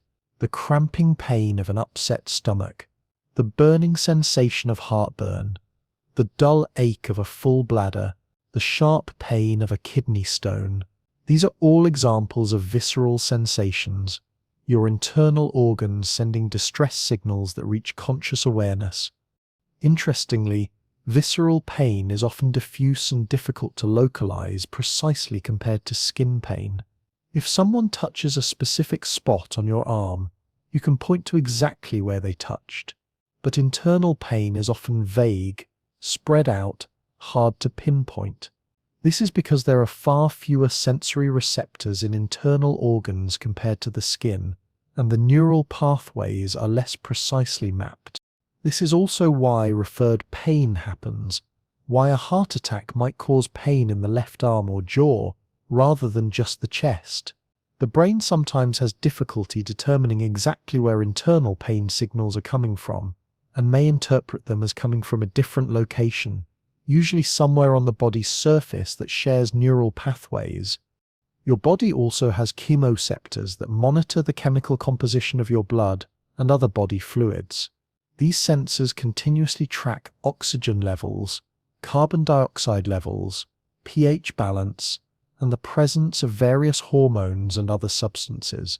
Most of this monitoring happens completely below conscious awareness, but it profoundly affects how you feel. Low oxygen levels trigger feelings of air hunger, that desperate need to breathe. Changes in blood chemistry can affect your mood, your energy levels, your cognitive function. When you feel dizzy or lightheaded, when you feel nauseous, when you feel energized or fatigued, chemical changes in your body are often part of the equation. All of these internal senses, these monitors of your body's internal state, work together to maintain homeostasis and keep you informed about your well-being. They're the foundation of what it feels like to inhabit a body, to be embodied. They create that continuous sense of your physical self that underlies all other experiences. And right now, hopefully, all of these internal senses are reporting that everything is okay. You're comfortable, safe, adequately nourished and hydrated, breathing easily, temperature regulated, pain-free. Your body is at rest, at ease, allowing you to simply be without any urgent needs demanding attention. This state of internal balance, of homeostasis, is what your body constantly strives for. All of these hidden senses we've explored tonight, all of these quiet monitors and feedback systems, exist to maintain this balance, to keep you alive, safe, functional, and comfortable as you move through the world. It's quite extraordinary when you think about it. All of this complexity, all of these sophisticated systems operating continuously, mostly below your conscious awareness. Your body is constantly sensing, constantly monitoring, constantly adjusting, millions of signals every moment, integrated seamlessly to create your experience of being you. And yet, despite all this complexity, it feels simple. It feels natural. You don't have to think about balancing or knowing where your limbs are or regulating your temperature or breathing. You just do it. Your hidden senses handle the details automatically, leaving your conscious mind free to think, dream, wonder, and explore. As we come toward the end of our journey through the hidden senses, it's worth taking a moment to appreciate this remarkable body you inhabit. This biological machine that's been refined over millions of years of evolution, that knows how to heal itself, regulate itself, protect itself, and sustain itself with such elegant efficiency. You are far more than just 5 senses. You are a complex symphony of sensory systems, each playing its part, each contributing to the whole, some loud and obvious, demanding attention, others quiet and subtle, working behind the scenes, but all essential, all valuable, all part of what makes you wonderfully, completely human. Tonight, you've learned about proprioception, that sense of where your body is in space, about interoception, your awareness of internal states, about the vestibular system keeping you balanced, about temperature and pain and hunger and thirst and breath, about muscle sensors and chemical monitors and all the quiet conversations happening inside you every moment. This knowledge doesn't change how these systems work. They'll continue operating just as they always have, automatically and efficiently, but perhaps it adds a layer of appreciation, a deeper understanding of the miraculous complexity that underlies even the simplest actions, the hidden intelligence woven into every cell, every nerve, every signal. As you continue to rest here, as your body drifts closer to sleep, all of these systems continue their work. Your proprioceptors track your position as you shift slightly. Your vestibular system maintains your orientation even in stillness. Your thermal receptors monitor your comfort. Your interoceptors track your internal state. Your muscles communicate position and tension. All of it, humming along quietly, taking care of you while you rest. There's nothing you need to do, nothing to manage or control or fix. Your body knows what it's doing. These hidden senses, these faithful servants, will continue watching over you as you sleep. They'll adjust your breathing, regulate your temperature, maintain your balance, monitor your needs, all while you drift through dreams, completely unaware. You are safe. You are cared for by your own biology, by these remarkable systems that never sleep, never tire, never stop working for your well-being. You can let go, can release conscious control, can trust your body to handle everything that needs handling. And so, as this exploration comes to a close, as we've wandered together through the back hallways of your nervous system, discovering hidden senses and quiet wonders, I hope you feel a deeper connection to this amazing body you call home, a little more appreciation for all it does, seen and unseen, a little more awe at the complexity that underlies each simple moment. Thank you for joining me on this gentle journey through science and sensation. Thank you for your curiosity, your attention, your willingness to explore wherever you are in the world, whatever time it is. I hope you rest well tonight. I hope these hidden senses carry you smoothly into deep, peaceful, restorative sleep. Sweet dreams, sleepy professor. Until next time.